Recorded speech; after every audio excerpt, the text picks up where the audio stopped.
ಕೆಲವರು ನಾವು ಹತ್ತಿರದಿಂದ ನೋಡಿದ್ದೇವೆ. ಮೇರು ನಟನ ವ್ಯಕ್ತಿತ್ವದ ಚಾರಿತ್ರವನ್ನ ಹರಣ ಮಾಡತಕ್ಕಂಥ ಅನೇಕ ಗೊಂದಲಮಯವಾಗಿದ್ದ ಮನಸ್ಸುಗಳಿಗೆ ಒಂದು ರೀತಿಯಲ್ಲಿ ನೆಮ್ಮದಿಯನ್ನು ತಂದುಕೊಟ್ಟಿದ್ದಾರೆ.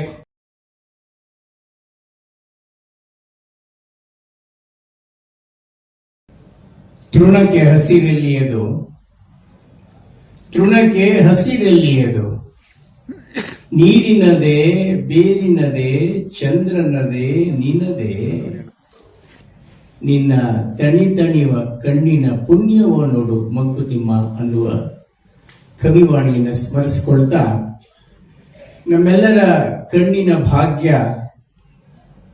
ಜೀವನದ ಸೌಭಾಗ್ಯ ಡಾಕ್ಟರ್ ರಾಜ್ಕುಮಾರ್ ಅಂತಹ ಮೇರು ನಟರನ್ನ ಕೆಲವರು ನಾವು ಹತ್ತಿರದಿಂದ ನೋಡಿದ್ದೇವೆ, ಅವರ ಅಂತರಂಗವನ್ನು ಹೊಕ್ಕಿದ್ದೇವೆ.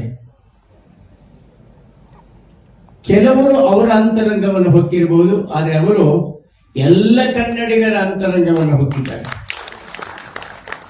ಡಾಕ್ಟರ್ ರಾಜ್ಕುಮಾರ್ ಅವರ ಬದುಕಿನ ಒಂದು ಸತ್ಯ ಶೋಧನೆಯ ಒಂದು ಪವಿತ್ರವಾದ ಕಾರ್ಯವನ್ನ ನಮ್ಮ ಸನ್ಮಾನ್ಯ ರಮೇಶ್ ಅವರು ಮಾಡಿದ್ದಾರೆ. ಅವರು ಎನ್ಆರ್ ರಮೇಶ್ ಅಲ್ಲ, ಎಲ್ಲರ ರಮೇಶ್.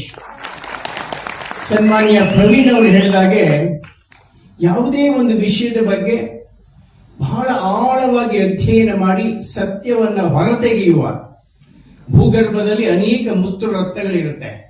ಆ ಮುತ್ತು ರತ್ನಗಳನ್ನು ತೆಗಿಬೇಕಾದ್ರೆ ಆ ಮುತ್ತು ರತ್ನ ಅಲ್ಲಿದೆ ಅಂತ ಗೊತ್ತಾಗಬೇಕು. ಅದನ್ನು ಹೇಗೆ ತೆಗಿಬೇಕು ಅನ್ನೋ ತಂತ್ರಜ್ಞಾನವೂ ಬೇಕು, ತಾಳ್ಮೆ ಬೇಕು, ಸಂಯಮ ಬೇಕು.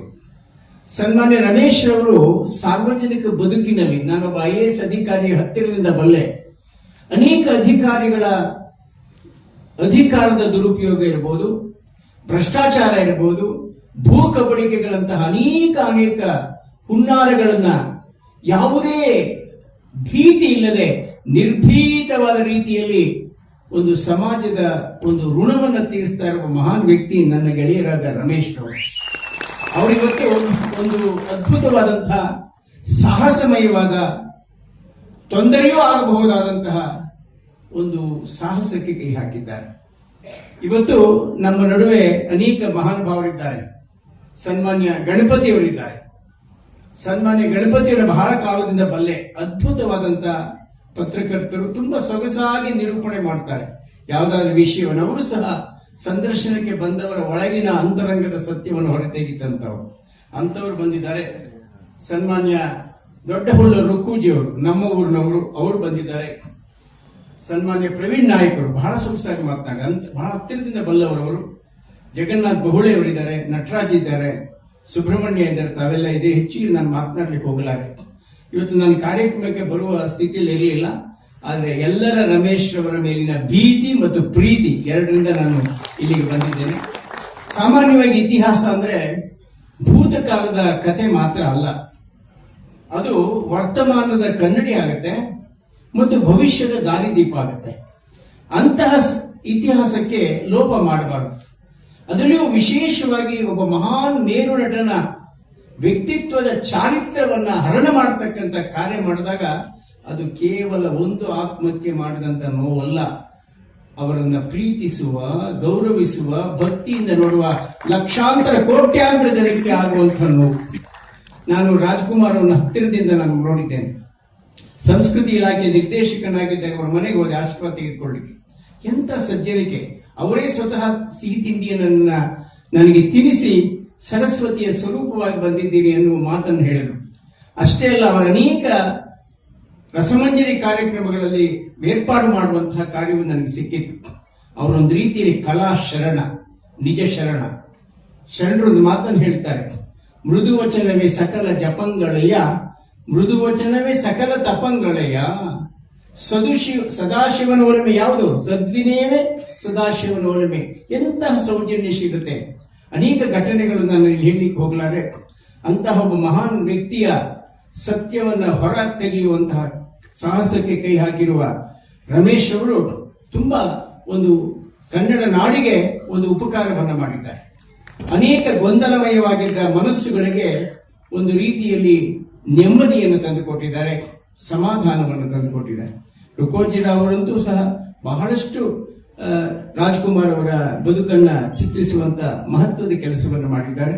ಲೀಲಮ್ಮ ನಿನ್ನ ಗಂಡ ಯಾರಮ್ಮ ಈ ಕೃತಿ, ಏಕೆಂದ್ರೆ ಯಾವತ್ತೂ ಸಹ ಸಾಕ್ಷಾತ್ಕಾರ ಸಿನಿಮಾ ನೋಡಿದ್ದೇವೆ. ಏನ್ ಸಾಕ್ಷಾತ್ಕಾರ ಅಂದ್ರೆ ಅಲ್ಲಿ ಪ್ರೀತಿಯ ಸಾಕ್ಷಾತ್ಕಾರ, ಒಂದು ರೀತಿಯ ಸಮಾಜದ ಋಣದ ಸಾಕ್ಷಾತ್ಕಾರ ಮತ್ತು ಸತ್ಯದ ಸಾಕ್ಷಾತ್ಕಾರ. ಇವತ್ತು ಸತ್ಯದ ಸಾಕ್ಷಾತ್ಕಾರವನ್ನ ಎಲ್ಲ ರಮೇಶ್ ರವರು, ಒಬ್ಬ ಮಹಾನ್ ಮೇರು ನಟ, ಅವ್ರೇನ್ ಸ್ವಾಮಿ ಅವರ ಬದುಕು. ನನಗೆ ಶರಣರು ಒಂದು ಮಾತನ್ನು ಸ್ಮರಿಸಿಕೊಂಡು ನನ್ನ ಮಾತು ಮುಗಿಸ್ತೇನೆ. ಅವರು ತಮ್ಮ ದೇಹವನ್ನೇ ಒಂದು ಯೋಗದ ಸಾಧನವನ್ನಾಗಿ ಮಾಡಿಕೊಂಡ್ರು. ಅವರಿಗೆ ಕಲೆ ಒಂದು ಯೋಗವಾಗಿತ್ತು, ಒಂದು ತಪಸ್ಸಾಗಿತ್ತು. ಅವರೊಂದು ರೀತಿ ಕಲಾ ಯೋಗಿಗಳು. ಬಸವಣ್ಣ ಒಂದು ವಚನದ ಮಾತನ್ನು ಹೇಳ್ತಾರೆ, ಎನ್ನ ಕಾಯವ ದಂಡಿಗೆಯ ಮಾಡಯ್ಯ, ಎನ್ನ ಶಿರವ ಸೋರೆಯ ಮಾಡಯ್ಯ, ಎನ್ನ ನರವ ತಂತಿಯ ಮಾಡಯ್ಯ, ಎನ್ನ ಬೆರಳ ಕಡ್ಡಿಯ ಮಾಡಯ್ಯ, ಬತ್ತೀಸರಾಗವ ಹಾಡಯ್ಯ, ಉಳಿದರೊತ್ತಿ ಬಾರಿಸು ಕೂಡಲ ಸಂಗಮ ದೇವ ಅಂತ. ಹಾಗೆ ಅವರು ಇಡೀ ತಮ್ಮ ದೇಹವನ್ನೇ ಒಂದು ಕಲೆಯ ಸಾಧನ, ಸಂಗೀತದ ಸಾಧನ, ಯೋಗದ ಸಾಧನವನ್ನಾಗಿ ಮಾಡಿಕೊಂಡಿದ್ರು. ಅವರಿಗೆ ಇದ್ದಿದ್ದಂತ ಒಂದು ಕಪ್ಪು ಚಿಕ್ಕಿಯನ್ನು ನಿವಾರಿಸುವಲ್ಲಿ ನಮ್ಮ ಗೆಳೆಯರಾದ ಸನ್ಮಾನ್ಯ ರಮೇಶ್ ಅವರು ಮಾಡಿದ ಪ್ರಯತ್ನಕ್ಕಾಗಿ ಅವರನ್ನು ಅಭಿನಂದಿಸುತ್ತಾ, ಅವರ ಮಗನ ಹೆಸರಿನಲ್ಲಿರ್ತಕ್ಕಂಥ ಸಭಾಗಣ, ಎಷ್ಟು ಸೊಗಸಾದ ಸಭಾಗಣ. ನಿಜವಾಗ್ಲೂ ನಾನು ಆಗಲೇ ಹೇಳ್ತಾ ಇದ್ದೆ, ನಮ್ಮ ರವೀಂದ್ರ ಕಲಾಕ್ಷೇತ್ರ, ನಾನು ಸಂಸ್ಕೃತಿ ಇಲಾಖೆ ನಿರ್ದೇಶಕನಾಗಿದ್ದಾಗಿದ್ರು ಅನೇಕ ಅಭಿವೃದ್ಧಿ ಮಾಡ್ಲಿಕ್ಕೆ ಪ್ರಯತ್ನ ಪಡ್ತಾ ಇದ್ದೇನೆ, ಸಾಧ್ಯ ಆಗ್ತಾ ಇಲ್ಲ. ಆದ್ರೆ ಎನ್ ಆರ್ ರಮೇಶ್, ನಾನು ಆಗ ಹೇಳಿದ್ನಲ್ಲ, ಎನ್ ಆರ್ ರಮೇಶ್ ಕಂಡ್ರೆ ಅಧಿಕಾರಿಗೆ ಪ್ರೀತಿನೂ ಇದೆ, ಭೀತಿನೂ ಇದೆ.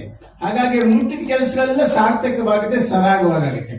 ಇಂಥ ಅದ್ಭುತವಾದಂತಹ ಕಲಾಭವನವನ್ನ ನಮ್ಮ ಬೆಂಗಳೂರಿನಲ್ಲಿ ಒಂದೊಂದು ವಾರ್ಡ್ನಲ್ಲೂ ಇಂತಹ 3-4 ಬೇಕಾಗಿದೆ. ಇವತ್ತು ಅವಶ್ಯಕತೆ ಅಷ್ಟಿದೆ. ಒಂದು ರವೀಂದ್ರ ಕಲಾಕ್ಷೇತ್ರ, ಒಂದು ಪುರಭವನ ಸಾಕಾಗೋದಿಲ್ಲ. ಆ ದಿಸೆಯಲ್ಲಿ ಇಂತಹ ಒಬ್ಬ ಜನಪ್ರತಿನಿಧಿಗಳು, ಕಾರ್ಪೊರೇಟರ್ಗಳು ಪ್ರತಿ ತಮ್ಮ ವಾರ್ಡ್ನಲ್ಲಿ ಇಂತಹ ಕಲಾಭವನ ನಿರ್ಮಿಸಿದ್ರೆ ಕಲಾ ರಸಿಕರಿಗೆ ಒಂದು ದೊಡ್ಡ ಒಂದು ಉಪಕಾರ ಮಾಡಿದಂಗೆ ಆಗುತ್ತೆ. ರಾಜ್ಕುಮಾರ್ ಅವರ ಆತ್ಮಕ್ಕೂ ಶಾಂತಿ ಸಿಗುತ್ತೆ ಅಂತ ಹೇಳ್ತಾ, ಮತ್ತೊಮ್ಮೆ ರಾಜ್ಕುಮಾರ್ ಅವರನ್ನ ಅತ್ಯಂತ ಪ್ರೀತಿ ಭಕ್ತಿಯಿಂದ ಸ್ಮರಿಸಿಕೊಂಡು, ಸನ್ಮಾನ್ಯ ಎಲ್ಲರ ರಮೇಶ್ ರವರ ಈ ಸಾಧನೆಯನ್ನ ಅತ್ಯಂತ ಪ್ರೀತಿಯಿಂದ ಶ್ಲಾಘಿಸ್ತಾ ನನ್ನ ಮಾತುಗಳನ್ನು ಮುಗಿಸ್ತೇನೆ. ನಮಸ್ಕಾರ. ನೀವು ಕಾರ್ಯಕ್ರಮದಿಂದ ಓಡೋಕ್ ಮುಂಚೆ ಸರ್ ಒಂದು ನಿಮಿಷ ಸೋಮಶೇಖರ್ ಸರ್ ಸರ್, ನಿಮ್ಗೆಲ್ಲ ಯಾಕಂದ್ರೆ ಈ ಒಂದು ಕಾರ್ಯಕ್ರಮದಲ್ಲಿ ನೀವು ಸಾಕ್ಷೀಭೂತರಾಗಿದ್ದೀರಾ. ನಾಳೆ ನಿಮ್ಮನ್ನು ಯಾರಾದ್ರೂ ಮಾಧ್ಯಮದವರು ಅಥವಾ ಬೇರೆಯವರು ನಿಮ್ಮನ್ನ ಪ್ರಶ್ನೆ ಮಾಡಬಹುದು. ಹಾಗಾಗಿ ನೀವು ಕೂಡ ಉತ್ತರ ಕೊಡ್ಲಿಕ್ಕೆ ನಿಮಗೂ ಕೂಡ ಆ ಎಲ್ಲ ಒರಿಜಿನಲ್ ಡಾಕ್ಯುಮೆಂಟ್ಸ್ ಗಳನ್ನ ಸೇರಿಸಿ ನಿಮಗೂ ಕೂಡ ನಂತರ ಸೋಮಶೇಖರ್ ಅವರು ನಮ್ಮನ್ನು ಉದ್ದೇಶಿಸಿ ಮಾತನಾಡಬೇಕು ಅಂತ ನಾನು ಮನವಿ.